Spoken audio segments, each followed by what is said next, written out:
Right, சொல்லலாமா, பேசலாமா? வணக்கம்.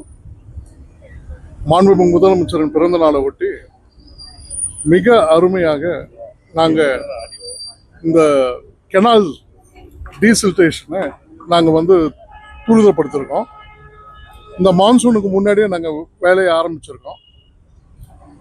அடையாரில் புரோக்கன் பிரிட்ஜ், அங்கேருந்து ஆரம்பித்து அடையார் புரோக்கன் பிரிட்ஜு, ரெட்டியார் குப்பம், அப்புறம் இங்கே பார்த்தீங்கன்னா வீராங்கல் ஓடை, இன்னும் மற்ற பல இடங்களில் கெனால்ஸை வந்து கம்ப்ளீட்டாக வந்து தூர்வாரி அதில் உள்ள டீசில்டேஷனும் கம்ப்ளீட்டாக பண்ணி கிளியர் பண்ணி மக்களுக்கு தண்ணி வந்து ஆகுவா போகிறதுக்காக எல்லா ஏற்பாடையும் பண்ணியிருக்கோம். இந்த இடத்துல நீங்கள் பார்க்கக்கூடிய இந்த இடத்த வந்து கம்ப்ளீட்டாக ஜிசிசியும் ஹைவேஸ் டிபார்ட்மெண்ட்டும் WRTயும் இதில் முன் வந்து எல்லாத்தையும் கலந்து காலையிலேருந்து நீங்கள் பார்த்துருப்பீங்க. எல்லாரும் அங்கே அடையார் கெனாலுக்கும் வந்திருந்தீங்க. எல்லா வேலைகளும் மிக அற்புதமாக செயல்படுத்த ஆரம்பிக்கிறோம்.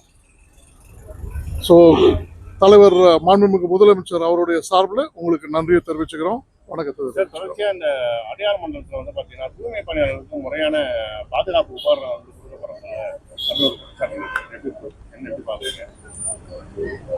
இந்த கோரிக்கை நான் எடுத்துக்கிறேன். இது எந்த டிபார்ட்மெண்ட்ல கேட்டுட்டு உங்களுக்கு நான் சொல்றேன். இப்போ நீங்க வரதுக்கு முன்னாடி வந்து பாத்தீங்கன்னா இங்க இருக்கக்கூடிய ஊழியர்கள் வந்து எந்த ஒரு உபகரணமும் இல்லாமே வந்து பாத்தீங்கன்னா பணியில் ஈடுபட்டாங்க. ஆனா இப்ப நீங்க வரக்கூடிய இது தெரிஞ்ச உடனடியாக அங்க இருக்கக்கூடிய ஊழியர்கள் வந்து அவங்களுக்கு உண்டான பாதுகாப்பு உபகரணங்கள் வந்து எடுத்து வந்து கொடுத்து அதை வந்து பணியில் செய்ய ஈடுபடுறாங்க. ஸோ காலையில வந்து நீங்க ஆய்வில் ஈடுபடுறீங்க. இது குறித்து நீங்க எதுவும் ஆய்வு? நான் வந்து முன்கூட்டியே வந்து நீங்க சொல்ற மாதிரி கூட இன்னும் எந்தெந்த டிபார்ட்மெண்ட்ல எவ்வளோ ஸ்டாக் இருக்கு, எவ்வளோ ஸ்டாக் இருக்கிறத பொறுத்து எத்தனை பணியாளர்கள் வேலை செஞ்சிருக்காங்கன்றதை எடுக்க சொல்லியிருக்கோம். ஸோ ஸ்டாக்கு, பூட்ஸு எல்லாத்தையுமே, ஸ்டாக்குன்றது எல்லாத்தையுமே நான் சொல்றது யூனிஃபார்மு, பூட்ஸு, அவங்களுக்கு வேண்டிய எல்லாத்தையுமே வந்து எவ்வளோ இருக்கு, எவ்வளோ ஆளுங்க வந்து இருக்காங்க, அவங்களுக்கு இன்னும் எவ்வளோ தேவை, இது எல்லாத்தையுமே நாங்கள் எடுக்க சொல்லியிருக்கோம். ஸோ அதை எடுத்துட்ட அப்புறமா நான் உங்களுக்கு கம்ப்ளீட்டாக உங்களுக்கு ரிசல்ட் சொல்றேன்.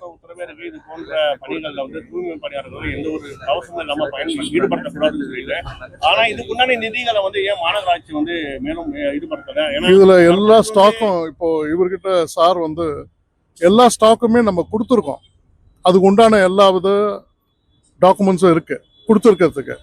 அவங்க ஏன் உபயோகப்படுத்தலைன்றதை நம்ம வந்து அவங்களுடைய டிபார்ட்மெண்ட் ஒரு ஆய்வு அதிகாரி வந்து அதை வந்து கண்காணிக்கிறாங்க. நாங்கள் வீடியோ எடுக்கிறோம் தெரிஞ்ச போதே அது வந்து கொடுக்குறது முதலையும் வந்து அதை பண்ண வேண்டியது. நான் எடுத்துட்டு வந்து தான் உங்களுக்கு கொடுக்குறாங்களே தவிர எந்த ஒரு ஆய்வு மூலம் வந்து அதோட போட்டு வெரிஃபைங்கிட்ட அந்த வீடியோவே இருக்கு.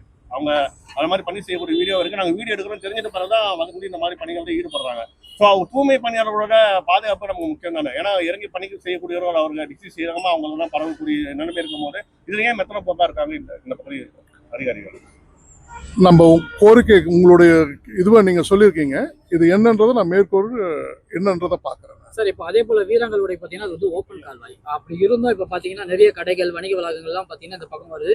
அவங்க எல்லாமே இந்த வீராங்கல் மூடிட்டு, அதாவது திருப்பி ஓப்பன் பண்ற அளவுக்கு மூடி வச்சிருக்காங்க பாதி பேர் பார்த்தீங்கன்னா. இப்போ இந்த மாதிரி இருக்கும்போது பார்த்தீங்கன்னா மழை காலங்களில் தண்ணி அதிக அளவில் வரும்போது அப்போதான் வந்து அதிகாரிகளை அதாவது முன்னெடுத்து ஒரு சில உடைச்சி நீர் வழி போகிறதுக்கு ஃப்ரீயாக இடம் விடுறாங்க. அது முன்கூட்டியே வந்து மேலே வந்து எந்த ஒரு தடுப்பும் இல்லாத அளவுக்கு பாதுகாத்துக்கலாம் இல்லையா? உங்களுக்கே தெரியும் நம்மளுடைய அரசாங்கம் எப்போ ஃபார்ம் ஆச்சுன்னு.